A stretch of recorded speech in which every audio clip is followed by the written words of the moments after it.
शुरुआत में जब दुनिया बिल्कुल नई थी, ईडन नाम का एक खूबसूरत बगीचा था। यह सबसे रंग बिरंगे फूलों, सबसे रसीले फलों और सबसे चहचहाते पक्षियों से भरा हुआ था। इस बगीचे में भगवान ने पहले दो लोगों आदम और हव्वा को बनाया।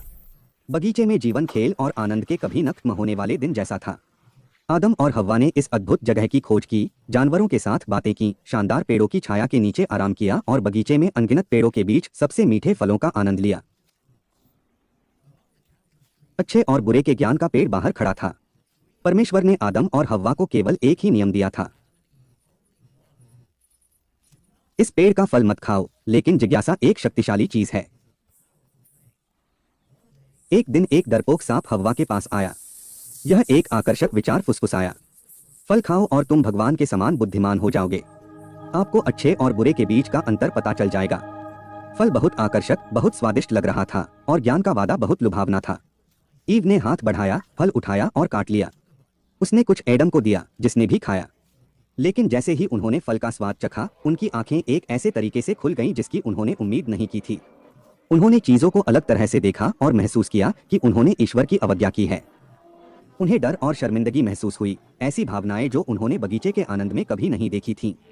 जब परमेश्वर को पता चला कि उन्होंने क्या किया है, तो वह उनकी अवज्ञा से बहुत दुखी हुआ। परिणाम स्पष्ट था, वे अब अदन में नहीं रह सकते थे। गार्डन छोड़ना कठिन था। अदन के द्वार उनके पीछे बंद हो गए और पहली बार उन्हें जीवन की कठोरता का दंश महसूस हुआ। ईडन के बाहर दुनिया उबड़-खाबड़ और जंगली थी। आदम और हव्वा को शुरू से ही सब कुछ सीखना पड़ा, भोजन कैसे उगाना है, आश्रय कैसे बनाना है और तत्वों से कैसे बचना है। जीवन अब आनंददायक खोजों की श्रृंखला नहीं, बल्कि अस्तित्व के लिए संघर्ष था।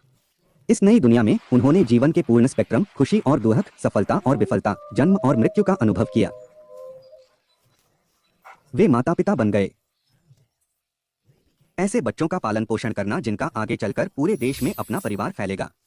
अपनी यात्रा के माध्यम से एडम और ईव ने अपनी ताकत और लचीलेपन की खोज की। उन्होंने बढ़ती बुद्धिमत्ता के साथ प्रत्येक चुनौती का सामना किया, अनुकूलन करना सीखा, अधिक गहराई से प्यार करना और जीवन के क्षणभंगुर क्षणों को संजोना सीखा। उन्होंने अपने बच्चों को ईडन की कहानियां, अच्छे विकल्प चुनने और अपने कार्यों के परिणामों के साथ जीने का महत्व सिखाया। देखने के लिए धन्यवाद। अगले साहसिक कार्य में मिलते हैं।